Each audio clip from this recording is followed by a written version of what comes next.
সালাম, শুভেচ্ছা ও স্বাগতম। আমি মিল্টন। আজ আপনাকে নিয়ে যাচ্ছি ইতিহাসের এই দিনে পৃথিবীর কোথায় কি ঘটেছিল, এই দিনের তাৎপর্য ও বিশেষত্ব এবং এই দিনের ঐতিহাসিক ঘটনা ও রটনা যা পৃথিবীকে বদলে দিয়েছে তা জানতে। চলুন পৃথিবীর ইতিহাসে এই দিনে কোথায় কি ঘটেছিল তা এক নজর দেখে আসি। আজ 13ই ফেব্রুয়ারি।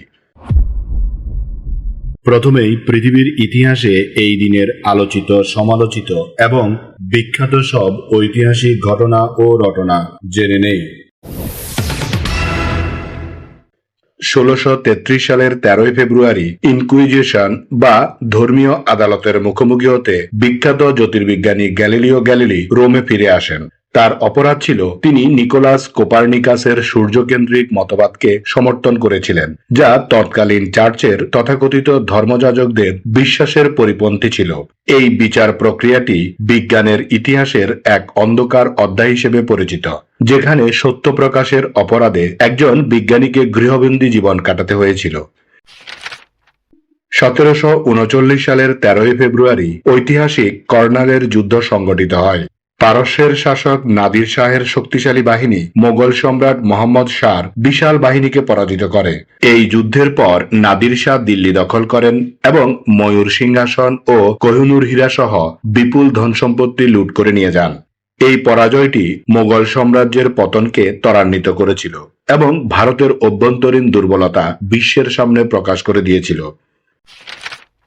1880 সালের 13ই ফেব্রুয়ারি বিজ্ঞানী টমাস আলভা এডিসন একটি গুরুত্বপূর্ণ বৈদ্যুতিক ঘটনা পর্যবেক্ষণ করেন, যা পরবর্তীতে এডিসন এফেক্ট নামে পরিচিতি পায়। এই পর্যবেক্ষণটি ছিল ভ্যাকুয়ামে বা শূন্যস্থানে উত্তপ্ত ফিলামেন্ট থেকে ইলেকট্রনের প্রবাহ।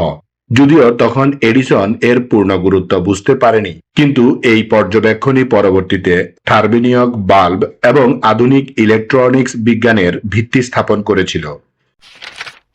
1890 সালের 13ই ফেব্রুয়ারি ভারতের সমৃদ্ধ উদ্ভিদ বৈচিত্র্য অনুসন্ধান ও শ্রেণীবদ্ধ করার উদ্দেশ্যে বোটানিক্যাল সার্ভে অব ইন্ডিয়া প্রতিষ্ঠিত হয়। ব্রিটিশ আমলে প্রতিষ্ঠিত এই প্রতিষ্ঠানটি বর্তমানে ভারতের পরিবেশ ও বন মন্ত্রণালয়ের অধীনে কাজ করে। এটি দক্ষিণ এশিয়ার উদ্ভিদকুলের তথ্য ভাণ্ডার হিসেবে অত্যন্ত গুরুত্বপূর্ণ ভূমিকা পালন করে আসছে। 1931 সালের 13ই ফেব্রুয়ারি ব্রিটিশ ভারতের রাজধানী আনুষ্ঠানিকভাবে কলকাতা থেকে সরিয়ে নয়াদিল্লিতে স্থানান্তর প্রক্রিয়া সম্পন্ন হয়। এর আগে 1911 সালে রাজা পঞ্চম জর্জ দিল্লির দরবারে এই স্থানান্তর ঘোষণা দিয়েছিলেন। ব্রিটিশ স্থপতি এডউইন লুটিয়েন্স এবং হারবার্ট ব্রেকারের নকশায় তৈরি নয়াদিল্লি ভারতের আধুনিক প্রশাসনিক ও রাজনৈতিক কেন্দ্রবিন্দু হিসেবে নতুন এক ইতিহাসের সূচনা করে। 1990 সালের 13ই ফেব্রুয়ারি জার্মানিকে ঐক্যবদ্ধ করার জন্য 2 স্তর বিশিষ্ট পরিকল্পনার বিষয়ে সমঝোতা হয়। এই পরিকল্পনায় পশ্চিম ও পূর্ব জার্মানি ছাড়াও দ্বিতীয় বিশ্বযুদ্ধের 4 বিজয়ী রাষ্ট্র একমত হয়েছিল। এই সিদ্ধান্তটি বার্লিন প্রাচীর পতনের পর একটি ঐক্যবদ্ধ ও শক্তিশালী জার্মানি গঠনের পথ সুগম করে। এবার জেনে নেই এই দিনে জন্ম নেওয়া কিছু কিংবদন্তি ও অসাধারণ মানুষের কথা। বিংশ শতাব্দীর অন্যতম প্রভাবশালী উর্দু কবি, সাংবাদিক এবং চিন্তাবিদ ফয়েজ আহমেদ ফয়েজ 1911 সালের 13ই ফেব্রুয়ারি জন্মগ্রহণ করেন। তিনি তার লেখনীর মাধ্যমে সাম্যবাদ, মানবিকতা এবং শোষণের বিরুদ্ধে সোচ্চার ছিলেন।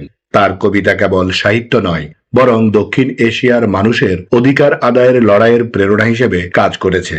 ব্রিটিশ বিরোধী আন্দোলন থেকে শুরু করে পাকিস্তানের রাজনৈতিক অস্থিরতার সময়ও তিনি কারাবরণ করেছেন, কিন্তু তার কলম কখনোই থেমে থাকেনি। লেনিন শান্তি পুরস্কার বিজয়ী এই কবির রচনা আজও বিশ্ব সাহিত্যের অমূল্য সম্পদ। সৌদি আরবের চতুর্থ বাদশাহ খালিদ বিন আব্দুল আজিজ 1913 সালের 13ই ফেব্রুয়ারি জন্মগ্রহণ করেন। তার শাসনকাল ছিল সৌদি আরবের আধুনিকায়নের এক বিশেষ অধ্যায়।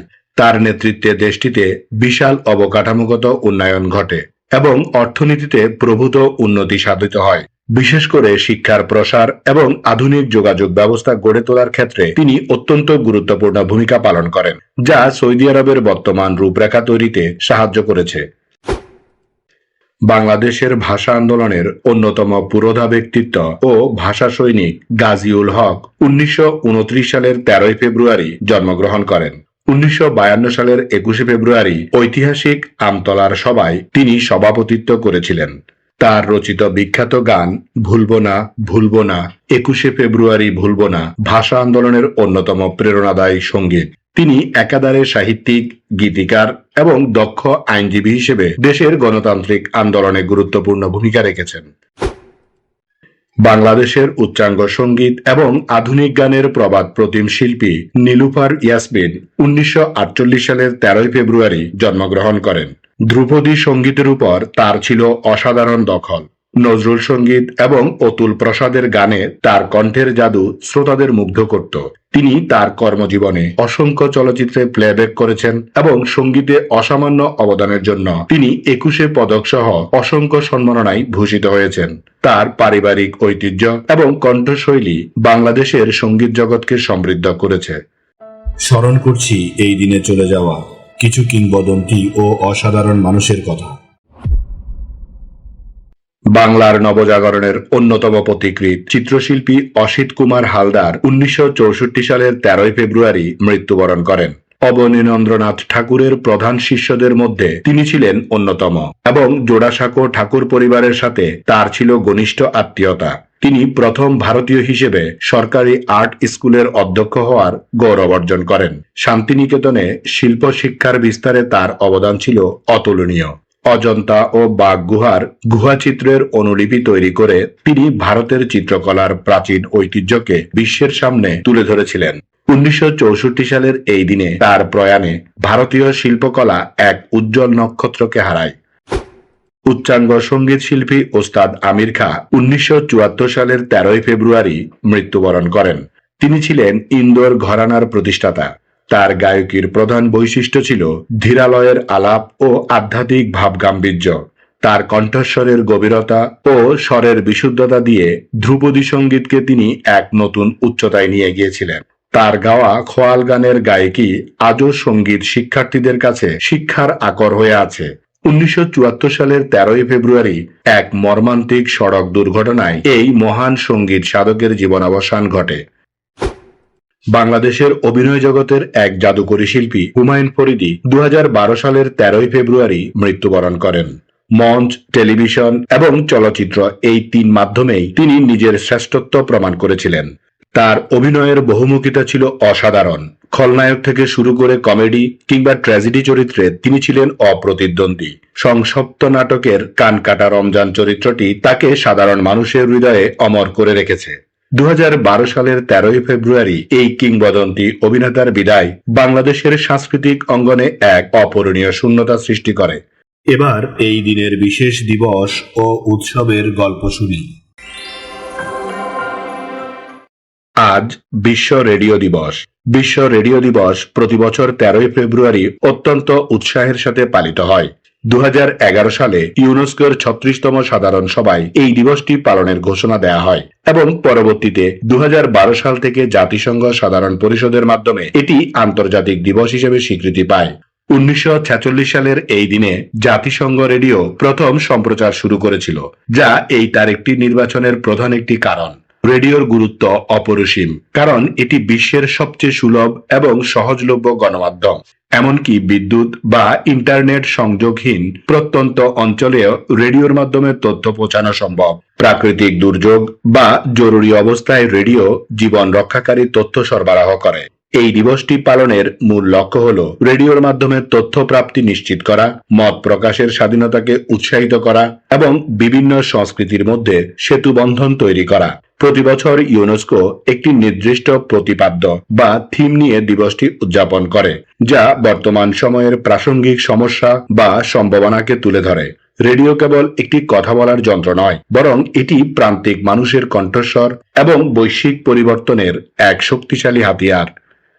এই দিন আমাদের জীবনের ঐতিহাসিক, প্রাকৃতিক, শৈল্পিক, সাংস্কৃতিক, সাহিত্যিক, রাজনৈতিক, বিজ্ঞান, গবেষণা, আন্দোলন, উৎসব, অর্জন, খেলাধুলা, সুখ দুঃখ, হাসি কান্না, আনন্দ বেদনা, পাওয়া না পাওয়া, মায়া মমতা, ভালোবাসায় ভরা সুখকর স্মৃতিময় একটি সুন্দর দিন।